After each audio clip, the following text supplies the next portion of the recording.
Ana, vamos pegar carona nisso que o Jamil estava falando sobre a relação de Brasil e Estados Unidos e sobre as declarações de hoje do vice-presidente Geraldo Alckmin, quando ele diz, inclusive, que o Brasil não é um problema para os Estados Unidos. Então, os Estados Unidos não precisam se preocupar com o Brasil. Foi o que disse Geraldo Alckmin hoje pela manhã em entrevista à CBN. Vamos ouvir. O Brasil não é problema para os Estados Unidos. Os Estados Unidos têm um grande déficit de balança comercial. Ele importa muito mais do que exporta, então tem um grande déficit. Mas não é o caso do Brasil. No caso do Brasil, os Estados Unidos têm superávit comercial na balança de bens e de serviços. Então, o Brasil não é problema. Nós abrimos uma negociação, tivemos uma conversa com o Howard Lutnick, que é o responsável pela USTR, e também com o embaixador Greer, conversando e sugerindo um grupo de trabalho, que nós tivéssemos um grupo de trabalho, e nesse grupo de trabalho, junto à chamada ATEC, que é a entidade que faz a cooperação econômica Brasil-Estados Unidos, a gente busca um entendimento. Foi citado, por exemplo, o etanol. Nos Estados Unidos, o imposto de importação é 2,5%, o nosso é 18%. É verdade. Só que no caso do açúcar, eles têm uma pequena cota e o que passa dessa cota é 90% praticamente. Então, você tem aí o que é importante? É o diálogo. Esse é o bom caminho. Esse é Geraldo Alckmin, né, Josias? O importante é o diálogo, né? Vamos conversar. E aí, ao invés de ir para ataque em cima dos Estados Unidos ou reagir ao ataque de Trump aos Estados Unidos, que foi aquela última declaração, né, quando ele disse que o Brasil é um país injusto com os Estados Unidos, ele fala: não, o Brasil não é um problema para os Estados Unidos. Ele vai por um caminho correto, Josias? Essa é a melhor linha?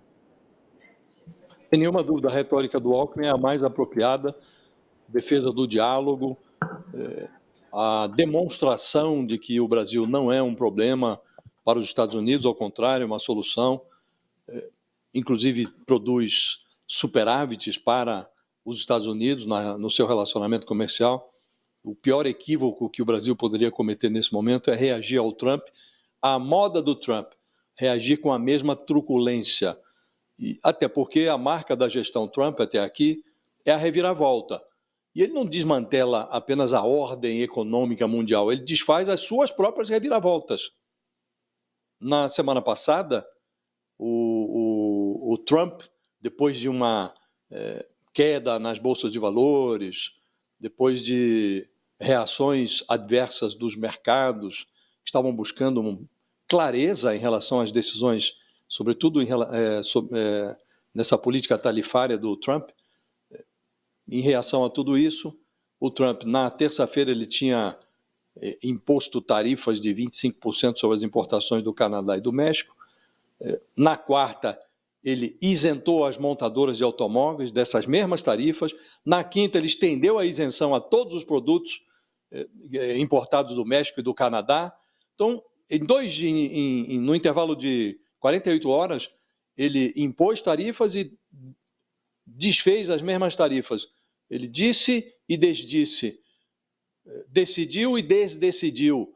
Então, é um governo absolutamente imprevisível. Neste final de semana, ele deu uma entrevista à Fox e nessa entrevista ele próprio admitiu, olha, pode haver alguma recessão nos Estados Unidos. Isso pode ter um efeito inflacionário, porque, evidentemente, se você impõe tarifas aos importados, você está informando ao consumidor que ele pagará mais caro por determinados produtos.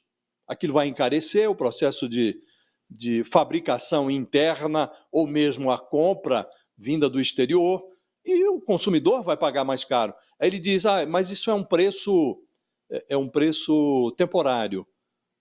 Ele diz, recebi alguns empresários, estava se referindo sem mencionar, mas aos barões da indústria automobilística estiveram com ele pedindo, olha, é preciso ter mais clareza em relação a essas decisões. E ele disse, isso é um chavão.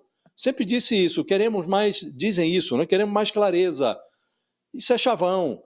Por anos isso vem sendo dito, e estão aí os globalistas, mesmo discurso que foi adotado no início do governo Bolsonaro pela chancelaria pelo Itamaraty bolsonarista, os globalistas estão se impondo no mundo, e no caso do Trump ele diz que isso traz prejuízos aos Estados Unidos, esse globalismo. Então ele usa a globalização comercial, que serve aos interesses dos Estados Unidos e aos interesses do mundo, essa diversificação de importações e exportações, isso serve aos interesses do mundo, inclusive dos Estados Unidos, mas ele chama isso de globalismo e diz que vai trazer os investimentos de volta para os Estados Unidos e reconhece que isso pode produzir alguma recessão e alguma inflação, mas é temporário. Então, ele não tem clareza, Fabíola, em relação às decisões que toma. E diante de um cenário assim, faz bem o vice-presidente, ministro da Indústria, Geraldo Alckmin, ao ser comedido, ao defender o diálogo, até porque, preciso ver, agora, nessa quarta-feira, passariam a vigorar as tarifas sobre alumínio, sobre aço. Vamos ver, vai vigorar mesmo? Ou o Trump vai voltar atrás? Ele diz que a partir do início de abril vai ter tarifa para todo mundo que impor algum tipo de restrição a importações dos Estados Unidos. E o Brasil tem várias tarifas de produtos importados dos Estados Unidos. Mas vai valer? Ele até falou, eu ia baixar em 1º de abril, mas é o dia da mentira. Então, para que não me acusassem de estar propalando uma mentira, passei para o dia 2 de abril. Então, vamos ver se essas providências todas que o Trump está anunciando, algumas delas ele anuncia, depois recua, se isso é para valer, se não é para valer, se ele vai suportar esse custo interno. O consumidor vai chiar, as empresas já estão chiando lá nos Estados Unidos. Vai suportar? Não vai suportar? Então, diante dessa indefinição, Fabíola, seria um erro reagir ao Trump à moda do Trump. É melhor apostar no diálogo. E você, Thales, essas declarações do Alckmin sobre essa relação com os Estados Unidos, ele está apostando na negociação e traz, inclusive, eu acho que essa informação com essa tranquilidade, né? Porque claro que isso também acaba afetando o governo quando entra nessa briga com os Estados Unidos, e aí entra na polarização que existe aqui no Brasil, quando ele diz, olha, mas o Brasil não é um problema para os Estados Unidos. Ele traz um discurso de apaziguamento, na sua opinião? Claro, e ele está fazendo isso porque sabe que tem boi na linha.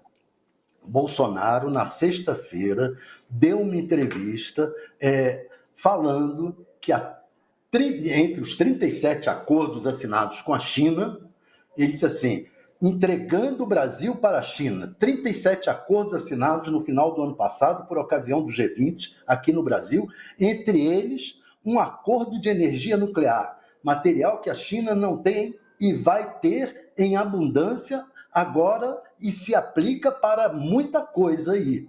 Não é pelas energias, a agricultura é em construção de bombas atômicas. Podem ficar tranquilos, já passei para a equipe do Trump isso aí. Passei em primeira mão lá atrás, disparou o Bolsonaro. Quer dizer, ele está dizendo publicamente que disse ao governo americano que o Brasil está preparando bomba atômica com a China. E é uma forma de pedir. Aliás, ele falou isso, que o problema aqui no Brasil vai se resolver pela via externa. Ou seja, ainda está incendiando, tentando ver se tem uma intervenção americana aqui. O Alckmin sabe disso, sabe que tem boi na linha, que o Bolsonaro é um boi nessa relação do Brasil com os Estados Unidos e que tem um raciocínio torto muito parecido com o do Trump. Tem que baixar a bola. É o que o Alckmin está fazendo. Agora, é assustador que um sujeito que se diz patriota esteja fazendo esse papel de tentar falar que o Brasil é uma fake news absoluta, que o Brasil está produzindo um acordo para a produção de bomba atômica com a China e que é preciso a intervenção americana. É o absurdo dos absurdos.